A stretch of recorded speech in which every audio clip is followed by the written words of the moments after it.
पाप नगर, पाप नगर।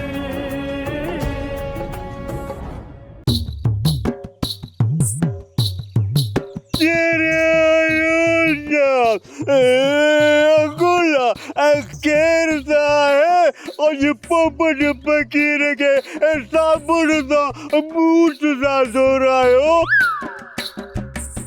तेल पुलेल सा करायो, भला पढ़ायो साचा। परणायूस कोन था ममू, मुँह था मरता लायूस। अरे चुप कर, घणो फ्री नथी, बंदरणी उड़ाए न छड़ाई, गुस्ताख के जाए जा।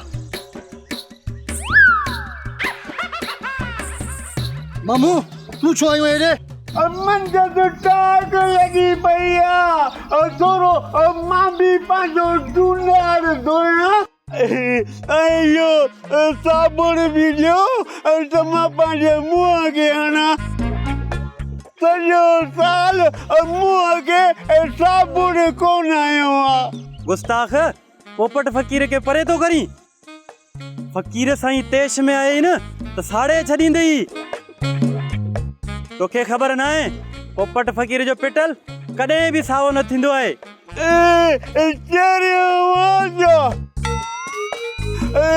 गुला मागो पलाल आई बूर तो रही है जो मां के सारे छड़ींदो आ।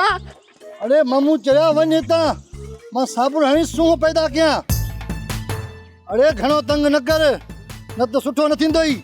मंतर हणी भालू न कयाए। नहीं जो चमन जो चादा दो हाँ जो मुंह धोई दे बिजो ये जो में पानी में हुजे।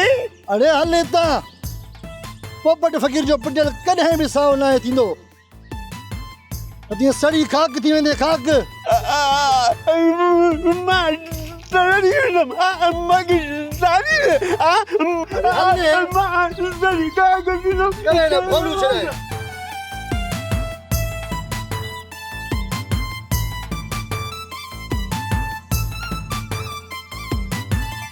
बालाज खान जी फितरत के मां चंगी तरह जानिया।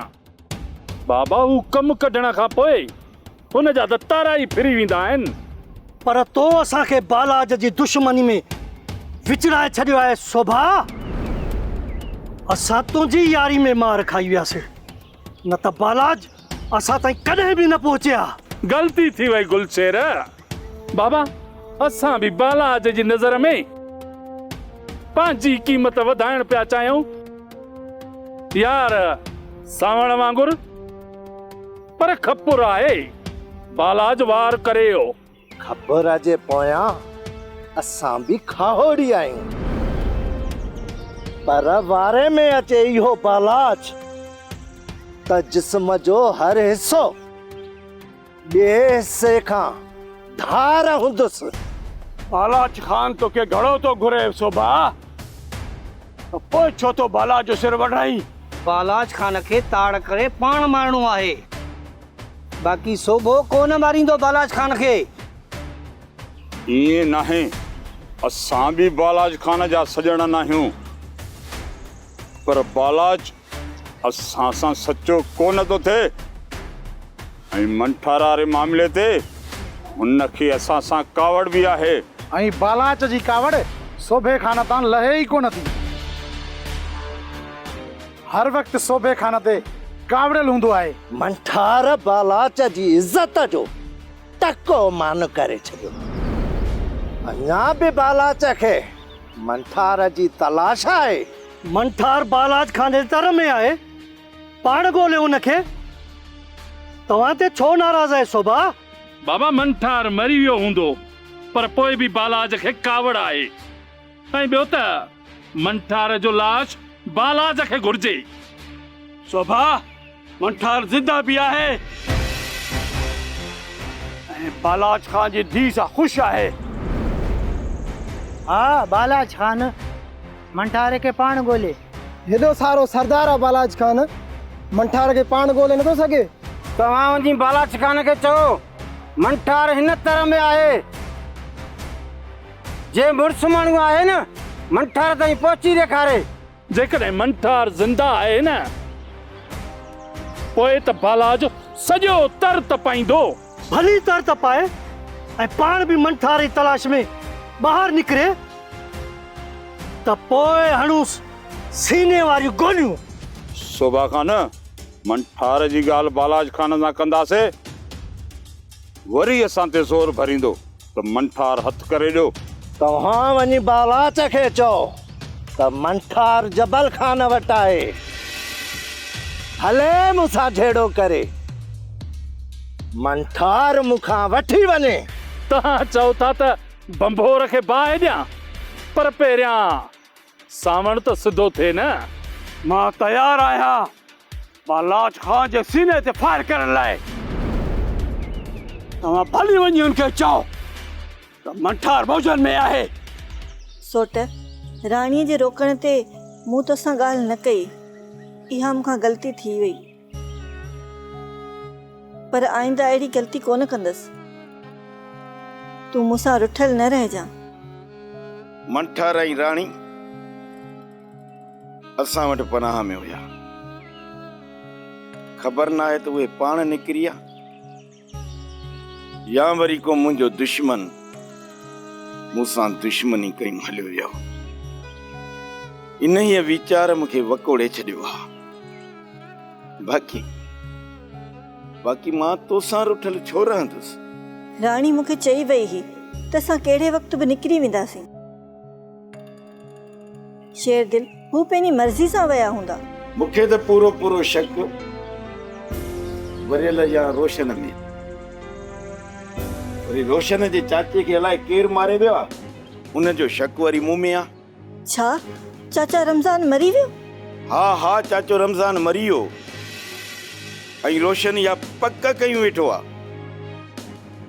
त मूं जेको आहे चाचे रमज़ान खे मुश्ताक जे पलांद में मारियो आहे। पर रोशन जी इहा भुल आहे, उनखे केरु सम्झाए त अहिड़ो किरियल कमु मां कीअं कंदुसि। सोट मूंखे वठी हल त मां नजमा जे ॾुख में शरीक थी अचां ऐं उनखे सम्झायां त शेर दिल तव्हांजो दुश्मन न आहे। न सोट न, हाणे रोशन वारनि सां असांजो को बि वास्तो कोन्हे ऐं तूं बि इहो आसरो पले छॾ त को रोशन वारा असांजा मिट आहिनि।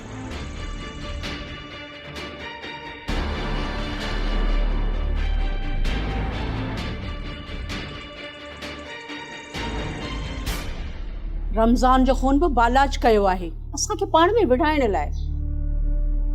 जी पहिरें गमदिल जे भाउ खे मारे तोखे बि फासाए। बालाज खान जी चाल मां चङी तरह वाक़ुफ़ आहियां, पर रोशन बि का ॻाल्हि कोन थो मञे। तूं रुगो दुआ कर त मां सभु आज़ाद थी पए, पोइ रोशन ऐं शेर दिल वारी ॻाल्हि खे बि ॾिसंदासीं। पाप न गए, पाप न गए, पाप न गए, पाप न गए। तव्हां सभु भली अदा शेर दिल खे मयारी मञो, पर मुंहिंजी दिल थी चवे चाची रमज़ान खे अदा शेर दिल न, पर इन बालाज खान मारियो आहे। अदा शेर दिल न, शेर दिल सां मां बि रुठल आहियां, पर चाचे रमज़ान जो खून शेर दिल कंदो, इहा ॻाल्हि मुंहिंजी दिलि बि कोन थी मञे। पर रोशन पक कयूं वेठो आहे शेर दिल ते। त पोइ तव्हां वञी सम्झायो न त रोशन वारनि खे त चरिया न थियो। असांजो दुश्मन सिधो सो बालाज खान आहे। मल्हार मिठल खे बि त ज़ालिम क़ैद कयो वेठो आहे न। रमज़ान जो खून बि बालाज कयो आहे असांखे पाण में विढ़ाइण लाइ। जी पहिरें गमदिल जे भाउ खे मारे तोखे बि फासाए। बालाज खान जी चाल मां चङी तरह वाक़ुफ़ आहियां, पर रोशन बि का ॻाल्हि कोन थो मञे। तूं रुगो दुआ कर त मां सभु आज़ाद थी पए, पोइ रोशन ऐं शेर दिल वारी ॻाल्हि खे बि ॾिसंदासीं। बाबा खे बालाज खान मुझे करे कैद कयो आहे मल्हार। छो मां न बालाज खान जो ज़िद आहियां। आसमान बद थी पवे ऐं भले ज़मीन फाटी पए, इहो मुमकिन आहे, पर बालाज जो ज़िद पूरो थिए इहो कॾहिं बि कोन थींदो। पहिरियां बि गिफ़लत में बालाज खान वार करे वियो, मां लाकब में बंदि हुअसि, न त मल्हार गुज़िरियल वक़्त जूं अभागियूं घड़ियूं यादि न ॾियाराए।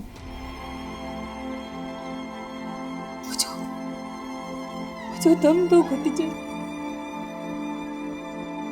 हिन बालाज जी कीअं पे सदिन बराबर राबेल ॾींहं गुज़ारिया, मूंखे यादि न ॾियाराए।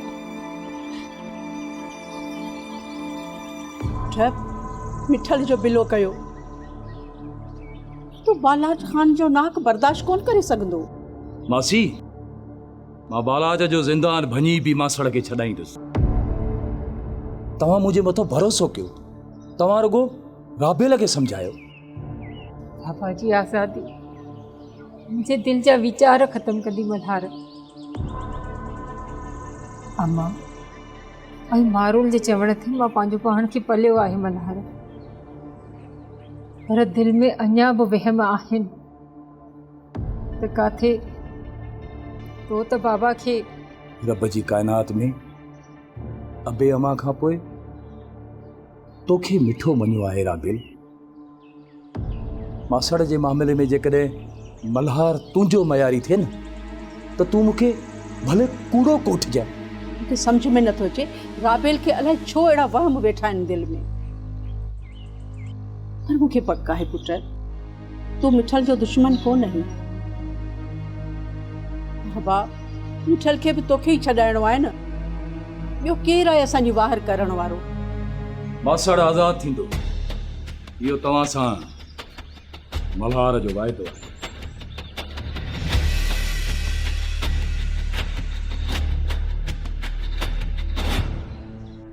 अॼु वरी सावण तुंहिंजी अखियुनि में अटकी पिया आहिनि। छो महबूब साईं, छो? मिटनि जी सार सतायो आहे तोखे या मंठार जे मोहबत रो आयो आहे? जॾहिं खां होश संभालियो आहे, का बि ख़ुशीअ सां मुंहिंजो नसीब नाहे थी। मंठार तोसां मिलण जी ख़ुशी बि साॻियो तरसायो आहे मूंखे। महबूब साईं, मूंखां न गुज़िरियल वक़्तु विसरी वियो आहे, यादि बि न आहे मूंखे त मां बालाज खान जे घर जी ग़ुलामी बि ॾिनी हुजे। पर मूंखे त यादि आहे न त मंठार बाबा जे चवण ते गुनाह मथां गुनाह कया।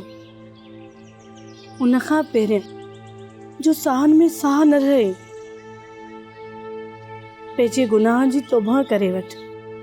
महबूब साईं, मूं तुंहिंजे मोहबत में सभु गुनाह कया, पर केॾी मुंहिंजो रब पंहिंजे महबूब जे सदके मुंहिंजा सभु गुनाह माफ़ करे छॾींदो। तोखां त मूं कॾहिं बि नाहे खटियो, हर वक़्तु हाराए वेंदी आहियां ऐं हाणे बि हाराए वई आहियां। पर इहो ॿुधाए त हिते रहण जो इरादो आहे या अॻिते हलबो? ख़बर न आहे त क़िस्मत काॾे वठी हलंदी असांखे महबूब साईं, पर हिते त कोन रहबो, छो त तूं अमुल माणक माण्हू। इन ग़रीबाणे ऐं कखाण घर में तोखे निंड किथे ईंदी महबूब साईं? मूंखे कखनि जो घर छा कंदो, मूंखे त तुंहिंजे दिल में रहणो आहे न। बाहुनि जा वेहणा घुरजनि, राणी खे निंड अची वेंदी। नाह खां चोटीअ ताईं मुंहिंजे जिस्म जे हिकु हिकु हिसे ते तुंहिंजो हुकुम हलंदो महबूब साईं।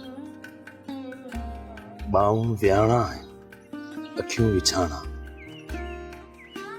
तुंहिंजे लाइ महबूब साईं। त पोइ घर कखनि जो हुजे या टाक महल जो, राणी जे कहिड़े कम जो? महबूब साईं, तुंहिंजे मंठार जे मथां महिरबानियूं आहिनि, पर असां ते शेरदिल जी महिरबानियूं बि अणगणियूं आहिनि। पर महबूब साईं, मूं ते हिकिड़ी महिरबानी कजांइ, जेकॾहिं मंठार जी हयाती शेरदिल जे कमु अचे न त पोइ तूं मुड़की इजाज़त ॾिजांइ मूंखे। शेरदिल जहिड़े भाउ तां कुर्बान थियण जे लाइ का बि भेण सर अॾी ते रखण खां कोन लवाईंदी। जेकॾहिं हिन ज़िंदगी में मंठार तोखां विछोड़ो थियो न त मां रड़ियूं करे करे मरी वेंदी साईं। कोन थो कयां अहिड़ियूं ॻाल्हियूं, वरी तुंहिंजी अखियुनि जा बंद उतरी न पवनि ऐं मां सोचनि जे दरिया में गोताना खाईंदो रहां। महबूब साईं तूं हाणे हिते वेही, मां फ़क़ीर साईं खां पुछा करे अचां त खाइण पीअण जी शयूं हिते मिलंदियूं या ॿाहिरियां बंदोबस्तु करे अचां।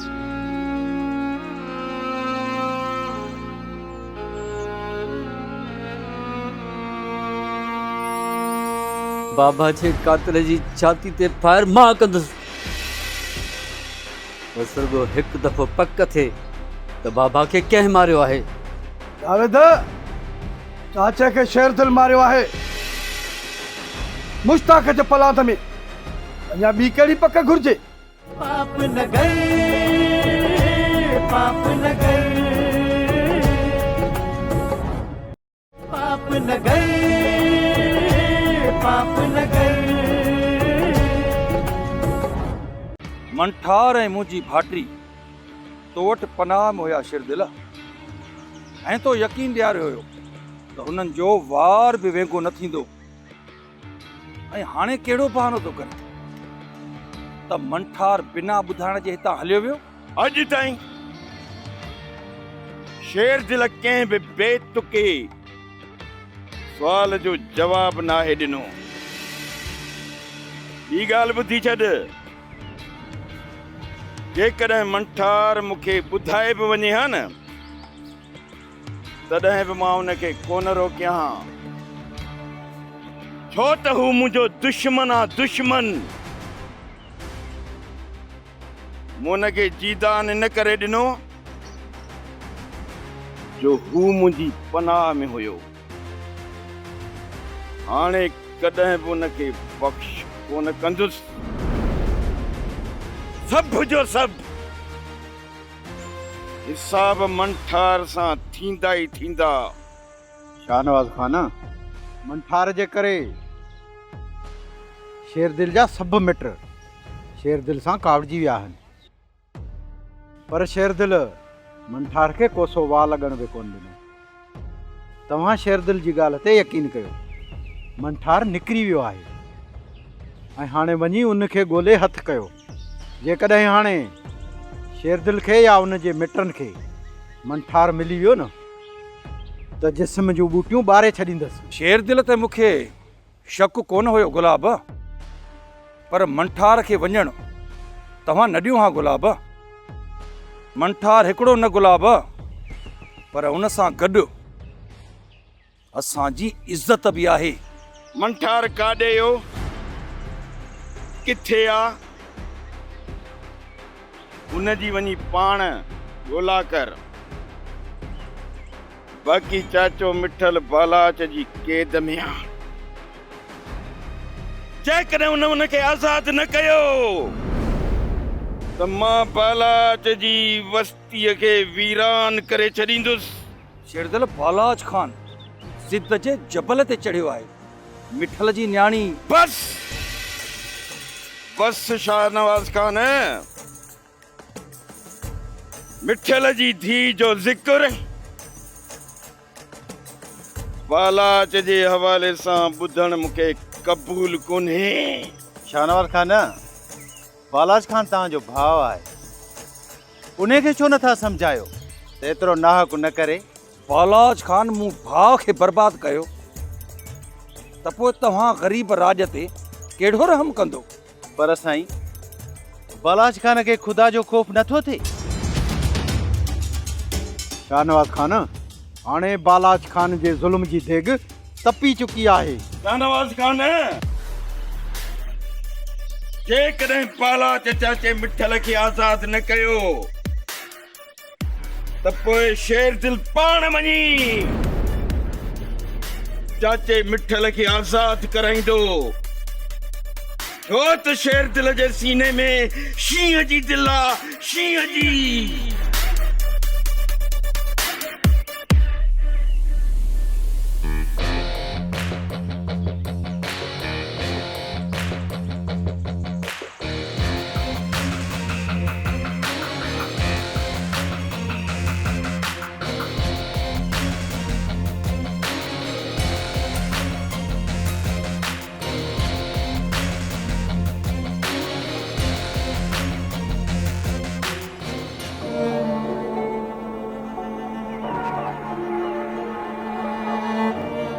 जावेदा जावेदा उठ मत है अरे मैं ना को तो छोड़ो है उठ मत है खड़ा यार उठ अरे बदू का तो चाचा तो पड़ा अज ताली क्यों खड़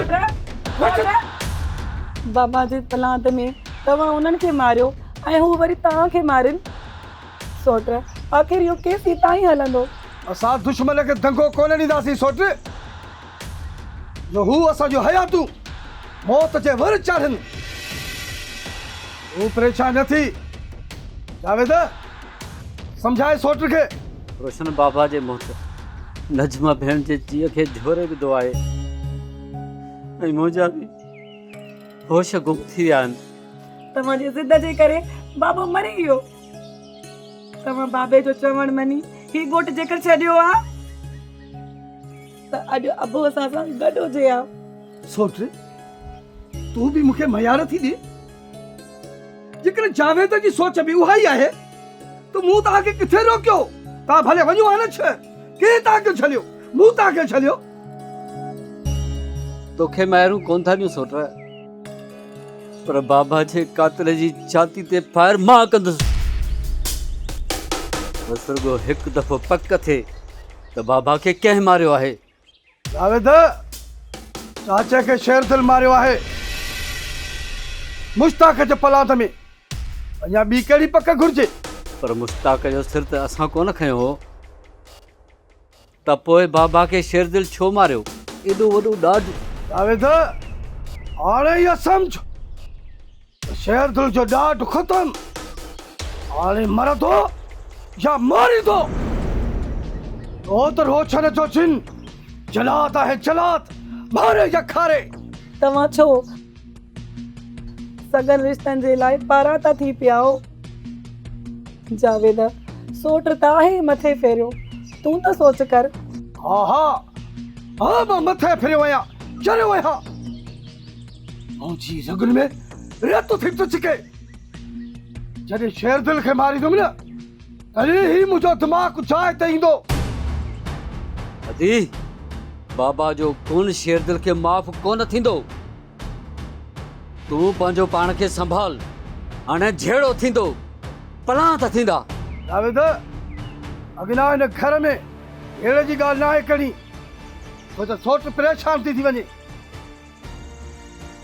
शेर दिल वारे मामले ते वरी सोचजांइ मतां शेर दिल बाबा खे न मारियो हुजे जावेद चाचे जो कातिल शेर दिल आहे शेर दिल उन वीचार में न वञ त चाचे खे शेर दिल न आहे मारियो शेर दिल असांजो मित्र आहे अने केर बि हुजे हिन हथियार जा सभु कारतूस सीने में हणंदो मां कातिल आहे चाचे जो कातिल ओए कातिल खां अॼु जो अॼु फराद कंदासीं अॼु